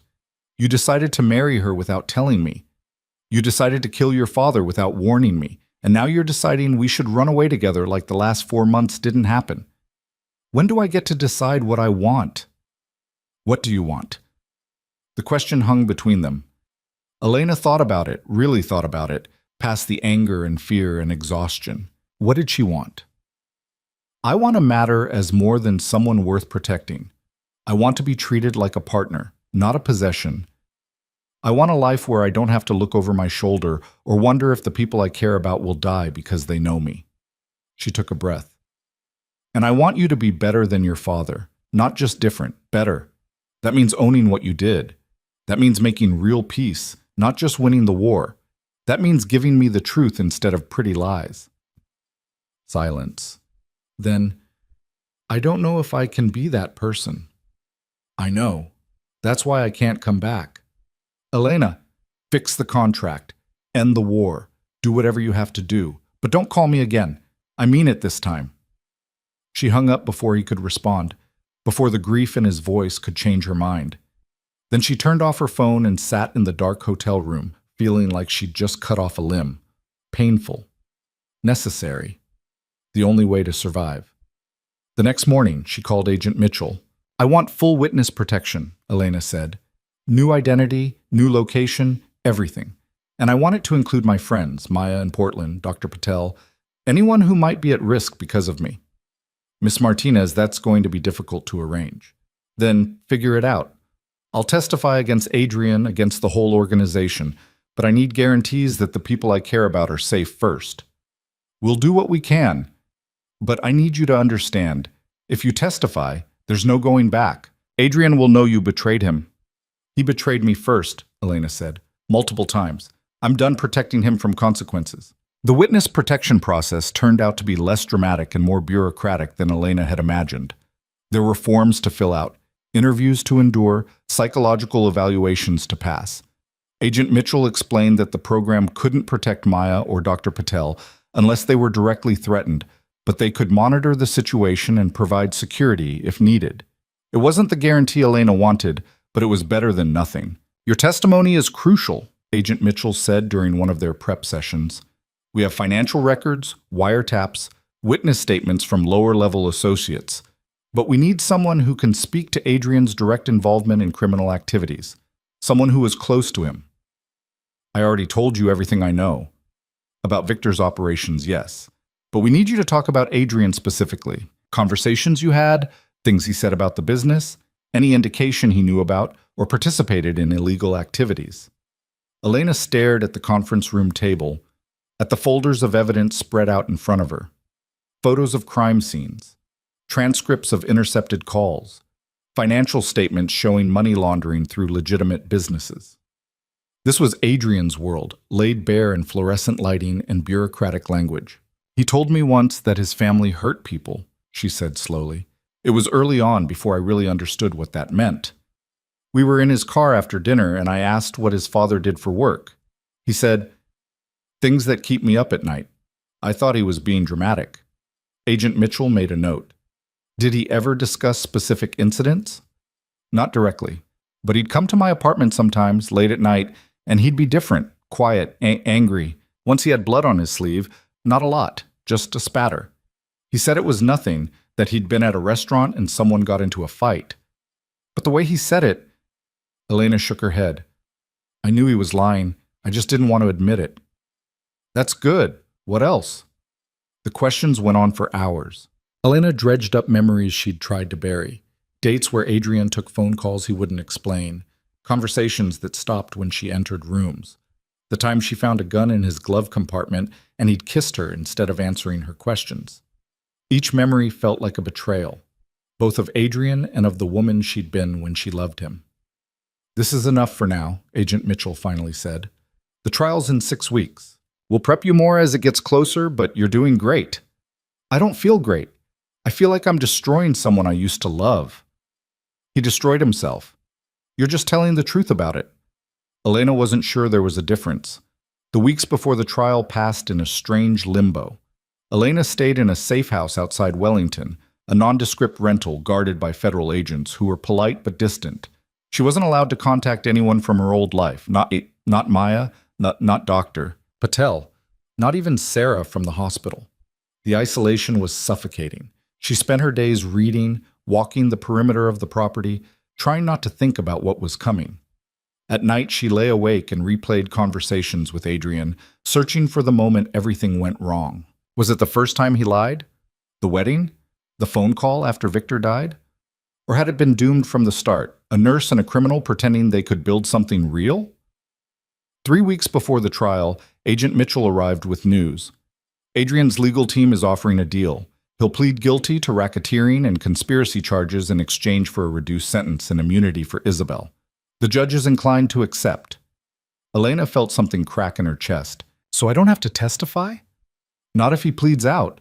The trial would be just a formality at that point. Why would he do that? He could fight this, probably win with his lawyers. Agent Mitchell sat down across from her. Between you and me, I think he knows you're going to testify and he doesn't want to put you through it. This way you're free. No cross-examination, no facing him in court, no defense attorney tearing apart your character to undermine your testimony. That's not... Elena stopped. It was exactly something Adrian would do. One more grand gesture, one more sacrifice that looked like love but felt like control. How long would he serve? 15 years, eligible for parole in 10. It's light for what he's done, but it ends the war. Carlo De Luca's agreed to a truce as part of the deal. No more contracts, no more violence. And me? You're still in the program if you want. New identity, relocation, the works. Or you can walk away, go back to your life. The threat's over. Elena sat with that information, tried to feel relief. It wouldn't come. Instead, she felt cheated. She'd prepared to face Adrian in court, to look him in the eye and tell the truth about what he'd done. She'd been ready to finally stand up for herself instead of being protected. And now he'd taken that from her too, made the choice before she could. I want to see him, she said. Agent Mitchell frowned. That's not protocol. I don't care about protocol. If he's doing this for me, if this is his version of making things right, I need to tell him he's wrong. I need him to hear it from me. Ms. Martinez, please, one conversation. Then I'll do whatever you want. New identity, new country, complete disappearance. Just let me say goodbye on my own terms. Agent Mitchell studied her for a long moment. I'll see what I can arrange. The meeting was set up at a federal holding facility 2 days later. Elena was escorted through multiple security checkpoints, patted down, scanned, treated like she was the criminal. Maybe she was, in a way. She'd loved a man who killed people, had closed her eyes to warning signs because being with him felt like flying. Adrian was already in the visitation room when she arrived, sitting at a metal table bolted to the floor. He wore an orange jumpsuit that looked wrong on him, made him seem smaller somehow. His hair was longer than she remembered, beginning to curl at the ends. He had shadows under his eyes. He stood when he saw her. Elena, sit down. She took the chair across from him, made sure there was space between them. I'm not here for a reunion. He sat slowly, hands clasped on the table. I wasn't sure you'd come. Agent Mitchell said you're taking a plea deal. Yeah, 15 years. Could be worse. Could be better if you fought it. Not if it meant putting you on the stand. I've done a lot of terrible things, Elena, but I'm not making you relive our relationship for a jury. He managed a weak smile. That's one line I won't cross. You think that's a kindness? Making decisions for me? Protecting me from consequences? Elena leaned forward. You still don't get it. I wanted to testify. I was ready to. You took that choice away from me, just like you took every other choice. I was trying to help. I know. That's the problem. You're always trying to help, trying to save me, trying to spare me. But I don't need saving, Adrian. I needed honesty. I needed a partner who respected me enough to let me make my own mistakes. Adrian looked down at his hands. I know I messed up. Multiple times. I really believed that if I could just handle everything myself, keep you out of the darkness, we could make it work. But I was wrong. I see that now. Do you? Because even now you're taking a plea deal to protect me. You're still playing the martyr. What was I supposed to do? Let you get torn apart on the witness stand? Let defense attorneys paint you as a criminal's girlfriend who knew what was happening and didn't care? He shook his head. I couldn't do that to you. It wasn't your decision to make. Elena's voice rose. The guard by the door shifted, but didn't intervene. My whole life, I've had people making decisions for me. My parents telling me what to study, my supervisors telling me what shifts to work, you telling me what was safe and what wasn't. I'm tired of it. I wanted to stand up in that courtroom and own my choices, good and bad. You stole that from me. Then I'm sorry.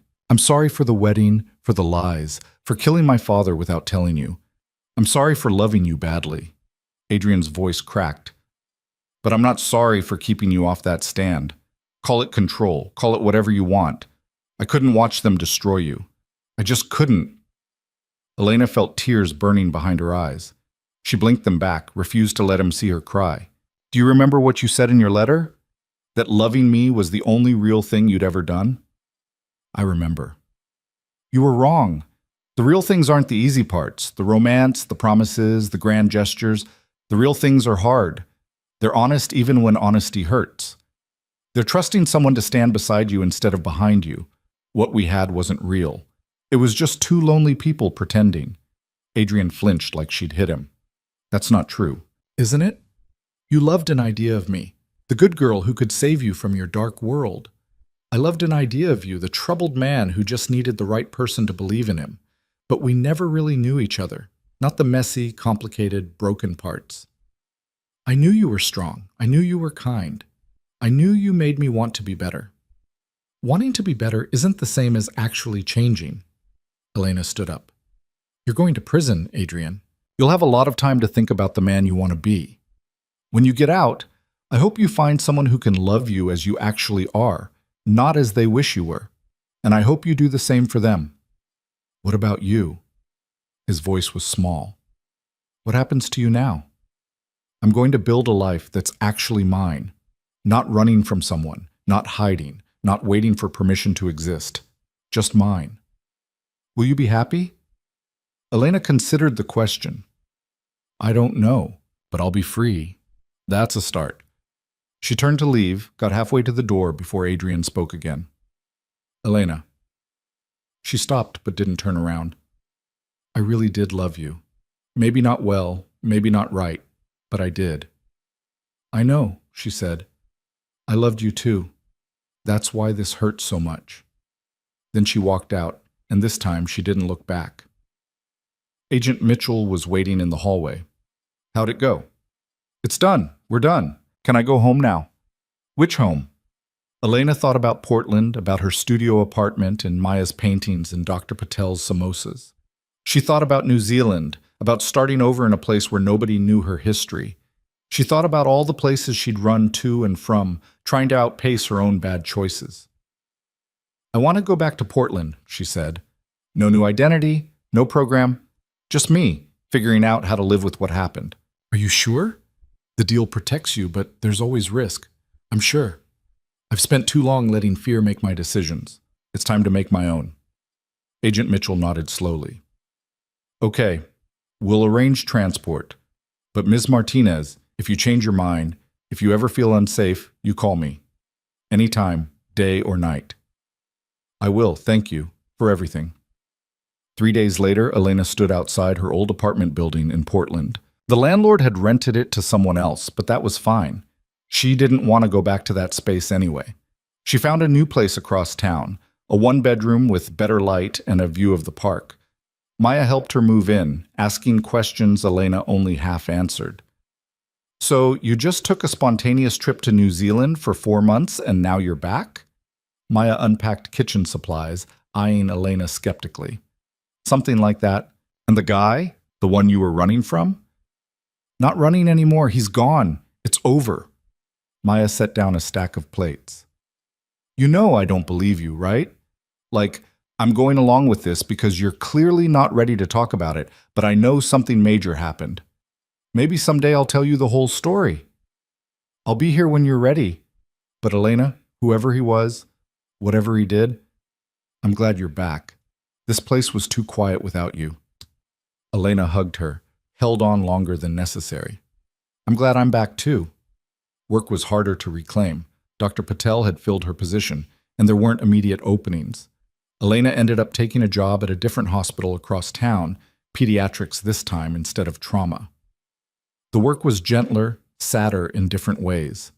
Kids with cancer, babies with failing hearts, parents who'd trade their lives for their children's in a heartbeat. It reminded Elena what love was supposed to look like: messy, terrifying, utterly selfless. She thought about Adrian sometimes, wondered how he was adjusting to prison, if he'd found the redemption he was looking for. Agent Mitchell sent updates occasionally. The plea deal had been accepted, the war was officially over, the Moretti organization was being dismantled piece by piece. Isabel had left the country, gone to live with family in Europe. The estate had been seized by the government. It was done. Really done. 6 months after the trial, Elena got a letter. Prison mail, forwarded through Agent Mitchell with a note saying, "You don't have to read this if you don't want to." Elena almost threw it away unread. Instead, she made coffee, sat on her balcony, and opened it. "Elena, I'm writing this even though I know you probably won't read it. Maybe that makes it easier, talking to a ghost of you instead of the real thing. Prison is strange, quiet in a way the outside world never is. I have a lot of time to think, which is either a gift or a punishment depending on the day. Mostly, I think about choices. The ones I made, the ones I should have made differently, the ones I stole from you. You were right about everything. I did love an idea of you more than the real you. I made decisions thinking I was protecting you when really I was protecting myself from having to face what I'd become. And I took your agency away over and over because it was easier than respecting you as an equal. I'm not writing to ask forgiveness. I don't deserve it. I'm writing because I need you to know that I'm trying to be different, better. There's a program here: therapy, education, helping other inmates prepare for life after release. I've been working with a counselor who keeps asking me what I want my legacy to be. I used to think it was power, respect, survival. Now I think maybe it is just being honest about who I was and who I hurt. I hope you're happy. I hope Portland treats you better than I did. I hope you found someone who loves you the way you deserved all along, as a partner, not a princess to save. Take care of yourself. You're better at it than anyone I know. Adrian." Elena read the letter 3 times, then folded it and put it in a drawer. She didn't write back. Maybe she would someday. Maybe she wouldn't. For now, it was enough to know he was working on himself, finally doing the hard thing instead of the easy thing. A year passed. Then 2. Elena's life took shape in small, unremarkable ways. She got promoted to charge nurse. She adopted a cat from the shelter, a grumpy orange tabby who slept on her head and knocked things off counters. She started dating a teacher named Michael, who made her laugh and never asked about her past beyond what she volunteered. It didn't last. He wanted marriage and kids. She wanted freedom and space, but it was good while it lasted. Honest. No games. She reconnected with Mrs. Chen, who'd recovered from the IV incident and never knew how close she'd come to being collateral damage. The old woman was thrilled to have Elena back in her life, insisted on setting her up with her grandson, refused to believe Elena when she said she was happy single. "Everyone needs someone," Mrs. Chen insisted over tea in her small apartment. "I have people. I have you, and Maya, and my coworkers, and my cat." A cat is not the same as a person. Sir Fluffington would disagree. Mrs. Chen laughed, patted Elena's hand. "You're different than you used to be. Stronger, maybe. Or maybe just more settled. Whatever happened to you, it changed you." Is that good or bad? Neither, just true. We all get broken sometimes. The question is who we become when we heal. Elena thought about that conversation for days after. She'd spent so long thinking of herself as damaged, as someone defined by what Adrian had done to her. But maybe that was giving him too much power. Maybe she wasn't broken. Maybe she was just a person who'd survived something hard and come out different. On the 2nd anniversary of Adrian's conviction, Elena made a decision. She took his letter out of the drawer, along with the one he'd written before she left for New Zealand, and she burned them both in her kitchen sink. Not out of anger. She'd let go of the anger a long time ago, but because she didn't need them anymore. Didn't need the reminder of what they'd been or the promise of what they'd never become. She was 31 years old, and her life was exactly what she'd made it. Small apartment, decent job, handful of friends who knew her as she was now instead of who she'd been. No romance, no drama, no grand gestures, just her, waking up each morning and choosing to be okay with that. It wasn't the future she'd imagined in that safe house, Waiting for Adrian with her bags packed, it was better because it was real. One night, Maya came over with takeout and wine. They ate on the floor like they had in the old apartment, Sir Fluffington supervising from his perch on the couch. "I'm moving to Seattle," Maya announced. "Got accepted to a graduate program for art therapy. It's a 2-year thing, full scholarship." "Maya, that's amazing," Elena hugged her. "I'm so proud of you." "You're not mad I'm leaving?" "Why would I be mad?" "I don't know. You've had a lot of people leave. I didn't want to be another one." Elena considered that. It was true. Her life was full of people who'd left or been forced out. Her parents, who'd drifted away when she chose nursing over business school. Adrien, who'd chosen his family over her. The friends and patients from her old life that she'd had to abandon. Even Michael, who'd left because she couldn't give him what he wanted. But Maya leaving felt different. Clean. A choice made for the right reasons instead of the wrong ones. "You're not leaving," Elena said. "You're growing. There's a difference. And I'll visit. Seattle's not that far. Promise?" "Promise." After Maya left, Elena sat on her balcony with the last of the wine, watching the city lights flicker. She thought about the woman she'd been 3 years ago, desperate, lovesick, willing to erase her entire existence for a man who couldn't love her right. That woman felt like a stranger now. She wasn't sure when exactly she'd changed. Maybe it was the moment she walked away from Adrian at his wedding reception. Maybe it was meeting with Victor and realizing she'd never be safe as long as she let fear make her decisions. Maybe it was the conversation with Adrian in prison, where she'd finally said out loud all the things she'd been too scared to admit. Or maybe it was all of those moments, plus the 1,000 small ones in between. Getting up each morning even when she wanted to stay in bed. Going to work. Making friends. Letting herself be heard and choosing not to let it destroy her. Building a life one boring, beautiful day at a time. 3 years after the trial, Elena received a phone call from Agent Mitchell. "Just wanted to update you. Adrian Moretti is up for parole. The hearing's next month. I thought you'd want to know." Elena's heart skipped. "Is there a chance they'll grant it?" "Good behavior, completed multiple rehabilitation programs. Has a job lined up with a construction company." "Yeah, there's a decent chance. How do you feel about that?" "I don't know. How am I supposed to feel?" "There's no supposed to. But if you want to submit a victim impact statement, either supporting or opposing his release, you have that right." Elena thought about it for days. She could oppose it, keep him locked up longer, make him serve the full sentence. It would be justified after everything he'd done. Or she could support it, help him get a second chance, show that she'd really moved on. In the end, she did neither. She didn't submit a statement at all. Adrian's parole wasn't about her. It was about whether he'd done the work to be a different person, and only he and the parole board could answer that. She found out 3 weeks later that he'd been granted parole with strict conditions. No contact with former associates, regular check-ins with a parole officer, steady employment. He'd be released in 30 days. Elena waited for the fear to hit, the old panic that he'd find her or the past would come rushing back. It didn't come. She felt nothing but a distant curiosity about what kind of man would walk out of prison after serving time for patricide and racketeering. She hoped he'd be better. She hoped he'd find peace. She hoped he'd learned that love wasn't about grand gestures and sacrifice. It was about showing up, being honest, treating people like they deserved choices. But mostly, she hoped he'd stay far away from her.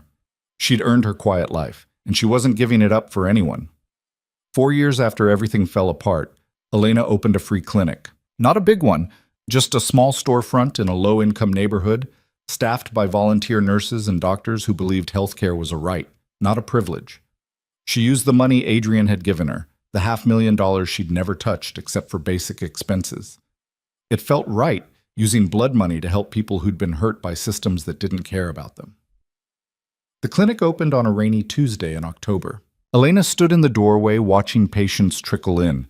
A homeless man with an infected cut, a teenager who needed birth control but couldn't afford insurance, an elderly woman whose diabetes medication had gotten too expensive. People who'd fallen through the cracks, who'd been told their lives didn't matter enough to save. "You did good," Maya said. She'd driven down from Seattle for the opening, brought a painting to hang in the waiting room. "This is really good, Elena. It's just a clinic. It's not just anything. You took something terrible, that money, that whole nightmare with Adrian, and you turned it into something that helps people. That's alchemy. That's magic. Elena watched a volunteer nurse bandaging the homeless man's hand, taking time to explain how to keep it clean, treating him with dignity he probably hadn't experienced in years. This was what love looked like, she thought. Not romance, not sacrifice, not dramatic gestures, just showing up for people who needed help and treating them like they mattered. I don't know about magic, Elena said, but it feels right. For the first time in a long time, something feels right. The clinic became her life. She worked there 3 days a week, picked up shifts at the hospital the other days to pay rent. She was busy, tired, sometimes overwhelmed, but she was also useful, needed, part of something bigger than her own pain. On the clinic's 6-month anniversary, a man walked in asking for Elena by name. She looked up from charting and her breath caught. For one horrible moment, she thought it was Adrian. Same height, same build, but when he turned around, she saw it was someone else, one of Victor's old associates, someone she'd seen at dinners years ago. "Can I help you?" she asked, keeping her voice steady. "Probably not. I'm not here as a patient." He glanced around the clinic, taking in the donated furniture and volunteer staff. "I heard you were doing this. Wanted to see it for myself." "Why?" "Because people talk. The Moretti nurse who brought down the family, who used the blood money to start a free clinic. It's a hell of a story." He met her eyes. "For what it's worth, I think it's good. What you're doing here, Victor would have hated it, but that probably means it's right." "I don't need your approval." "I know. I just wanted you to hear it anyway." He headed for the door, paused with his hand on the frame. "Adrian got out last month, in case you didn't know. He's working construction in Chicago, keeping his head down. I don't think he's coming back to Portland, if that's what you're worried about." "I'm not worried." "Good. You shouldn't be. He's different now, quieter. People say he talks about you sometimes, but never by name. Just someone I used to know who deserved better." "Figured you'd want to know he's not causing trouble." Elena nodded, unable to form words. The man left, and she stood there for a long moment processing the information. Adrian was out. He was in Chicago. He talked about her but didn't use her name, like even mentioning her directly would be a violation of boundaries he'd finally learned to respect. It was the best she could hope for. The only kind of closure that made sense. 5 years after she'd watched Adrian marry someone else on television, Elena turned 33. Maya threw her a party, just a small gathering at the clinic after hours, with cake and cheap wine and a playlist of songs they'd listened to in the old apartment. Dr. Patel came, and Sarah from New Zealand, who'd flown over for a nursing conference, and Mrs. Chen, who insisted on making enough food for an army. "Make a wish," Maya said, lighting the candles. Elena looked around at the faces of people who loved her for who she was, not who they wanted her to be. People she'd chosen and who'd chosen her back. A life built from scratch after everything fell apart. She closed her eyes and made a wish. Not for romance or redemption or anything dramatic, just for the strength to keep building this life, day by day, choice by choice. To keep showing up for herself and the people who needed her. To stay free. She blew out the candles and everyone cheered. Maya cut the cake. Dr. Patel told a terrible joke. Mrs. Chen tried again to set her up with her grandson. Normal, boring, beautiful. Later, after everyone had left and Elena was cleaning up, she found a card on the reception desk. No name, no return address. Inside was a single sentence in handwriting she recognized instantly. "I'm proud of you. Be happy." Elena stared at it for a long time. Then she tucked it in her wallet, not quite ready to let it go, but not willing to display it either. Somewhere in the middle, like most things about her and Adrian, she turned off the lights and locked the clinic, walked to her car under a sky full of stars. Tomorrow she'd be back here, treating patients who couldn't afford treatment anywhere else. Next week she had a date with a guy Maya had insisted on setting her up with. She'd probably cancel, but she might not. Next month she'd visit her parents for the first time in years, attempt a reconciliation that would either heal old wounds or confirm they were better apart. The future was uncertain, messy, entirely hers. Elena had learned the hard way that love, real love, wasn't about someone saving you or you saving them. It was about showing up honestly, respecting choices, building something together that made both people better. She hadn't found that with Adrian. Maybe she'd find it someday with someone else. Maybe she wouldn't, and that would be okay too. Because she'd already found something more important. She'd found herself. The woman who'd survived betrayal and threats and heartbreak. The woman who'd turned pain into purpose. The woman who'd learned that being saved meant nothing if you couldn't save yourself first. Elena drove home through empty streets, and for the first time in 5 years, she felt something she'd almost forgotten. Not happiness exactly, but something close. Peace. The knowledge that she'd survived the worst thing that had ever happened to her, and she'd come out the other side whole. Different, yes. Changed, absolutely. But whole. And that, she thought as she parked outside her apartment where Sir Fluffington was probably knocking things off the counter, was more than enough. It was everything.